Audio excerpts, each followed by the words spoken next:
What's up, guys? This is Break Line Fishing. Today I'm going to be doing a jig fishing tutorial. I'm going to be covering flipping style jigs and football jigs. I'm not going to be getting into swimming jigs or finesse jigs. That's kind of, a separate ballpark.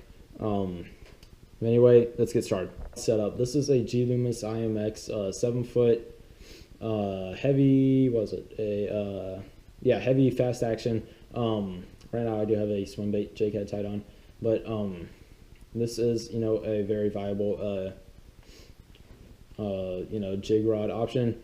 A lot of people do prefer a longer rod for jig fishing. This is only 7 feet. A lot of people like 7.3 to 7.6. This is kind of an all around mag bass rod, so this is good option for jigs. I like to fish jigs with it. It's stiff. That heavy fast action is what you're really looking for in a jig rod, but again, a little shorter than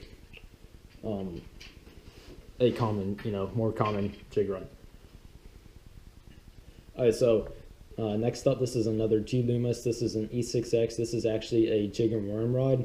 It is a 7.1 medium heavy extra fast action. So you are kind of more limited in the amount of cover you can fish with this, just because of the medium heavy. It's very similar to the previous rod, with a medium heavy and extra fast. But last one, this is a Phoenix Maxim 710 extra heavy extra fast rod. So this is basically a flipping rod. Flipping is a strategy or a way to fish a jig, and basically what you're doing, you're just using the length of the rod just to toss the jig out there into very heavy cover, and again you're using the length and the stiffness of that rod to pull bass out of heavy cover. So this is kind of the extreme the 8, when you're getting up to 8 feet, that's very extreme side of the scale. You don't need a rod this size to flip. This is kind of a personal preference thing. But again, common jig rods are anywhere from 7 feet to 7.6. A lot of dedicated jig rods are 7.3 to 7.6. I've been thinking about buying a dedicated jig rod, that is somewhere in that range. Okay, so before I get into the jigs themselves, real quick, trader options. This is a beaver, and basically, you're looking for creature baits that you can, add, to a jig. Just give it a larger presence. And again, you're trying to imitate a crawfish most of the time when you fish a jig. So, you're just giving it more action, more of a presentation, different type of presentation. And, a lot of creature baits are viable options for this. The beaver is a really popular one. It gives it a very, makes the, jig, much larger. And then, some smaller, more subtle options, are the chunk, like this chunk here that Zoom makes. Just another option. I got one here on this flipping jig. Then another creature out there. This one's a little bit shorter. This one is one that I custom made.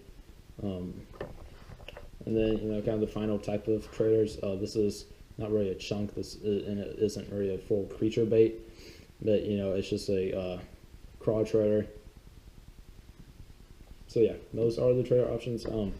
Some trader options, and basically again with the trader, what you're doing is you're just trying to match that color with the jig truck color. Sometimes you really don't even have to do that if you want to mess around and try different color combos with a trader and the jig skirt. But yeah.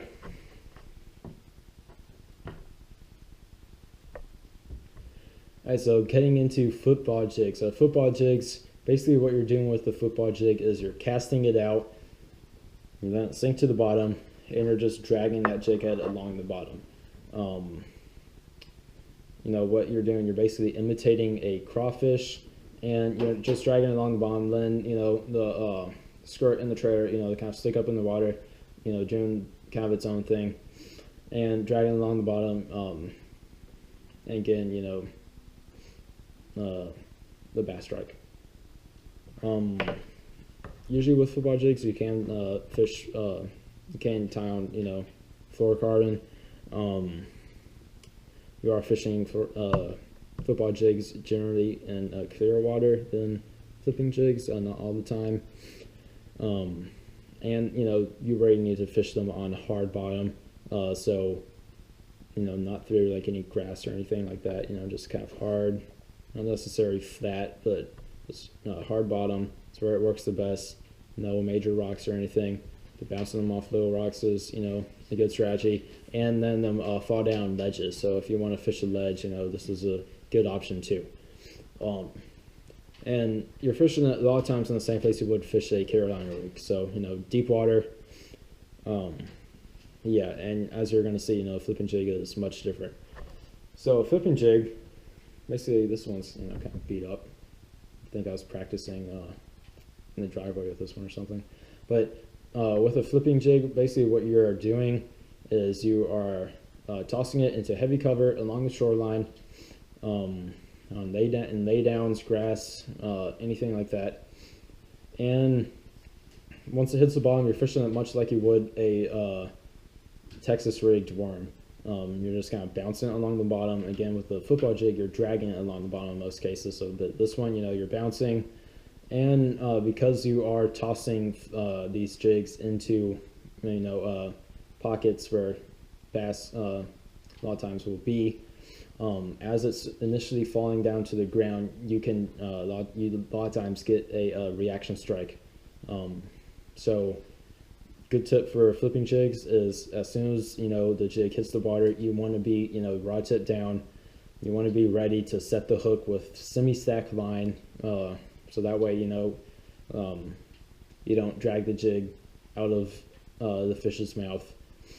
But, you know, be ready for that initial reaction strike, because a lot of times, you know, people miss that, and that makes, you know, jigs a very good option a lot of times, and that's what separates them, is because, you know, that skirt combined with the trailer gives it a very unique presentation that works very well with triggering reaction strikes.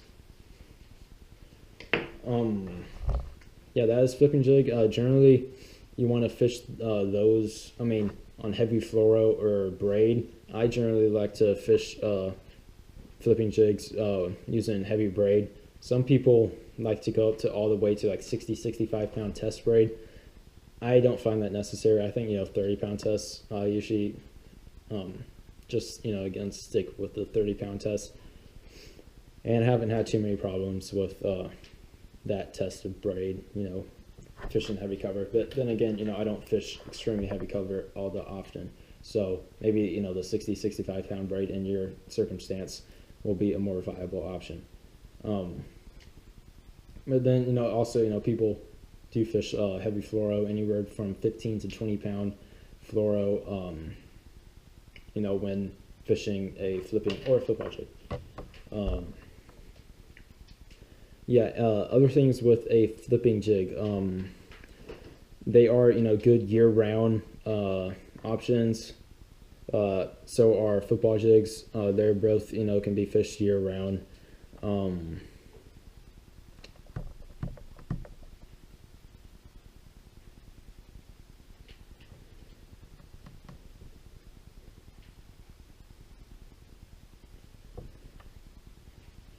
So something else with jigs, flipping jigs in particular, you know, you're looking for a very strong hook, you know, heavy duty hook, you know, because you're usually using a very heavy setup when it comes to, you know, the line and your rod, and you don't want the hook to fail on, you know, such a heavy setup. So you want a heavy duty hook to match, you know, heavy duty line and rods. So that's something you want to look for. As far as skirt length, generally just, you know, not too far below the hook. And then again with the weed guard, you want sometimes you may want to trim the weed guard if you think that it is too long, and basically with the weed guard you just want it to cover that hook.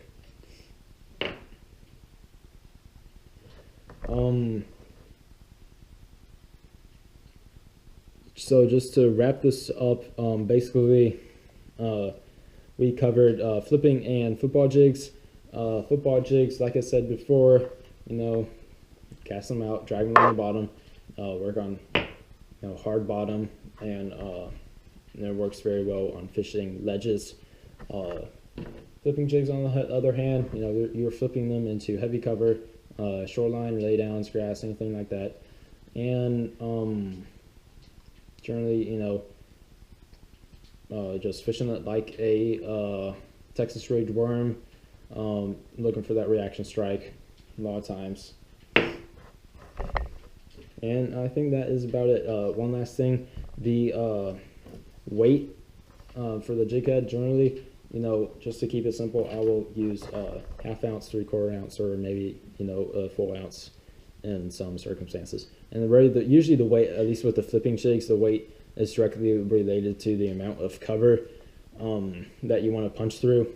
And so heavier weight equals more cover if you want to effectively punch through that cover and get to the bottom. And then football jigs, the weight, heavier weight means that you're fishing it deeper. So a heavier jig head for football jigs means that you want to fish that football jig deeper. And a lot of times, fishing a football jig, one instance where I found a football jig very successful was fishing, I think it was Eufaula. I was fishing a ledge, and it was basically a 20-foot drop from 40 to 60 feet, and there I was using a 3/4 ounce, 1 ounce jig head to get to the bottom. I mean, you could even went 1½ ounce really in that instance. So yeah, I think that was about everything. We covered. Another important thing that we did not cover is color. Just to keep it simple, your green pumpkins and your browns fish when you want a natural look, and then black and blue when you are fishing in dirtier water. And that's basically all I do as far as color. Just your greens and your browns, just to imitate a crawfish and more clear water, and then black and blue when it is dirtier and you want it to stand out a little bit more. So yeah, I think that is it. Going through my list right here, I covered pretty much all the key aspects of jigs. In this video was very general. There's a lot of information out there going into more detail on some jig fishing techniques and stuff like that, and different ways to fish jigs. So I will recommend that you check that out, because jigs are a pretty complicated type of lure. But yeah, hope you guys enjoyed the video. Be sure to like and subscribe, and see you next video. So.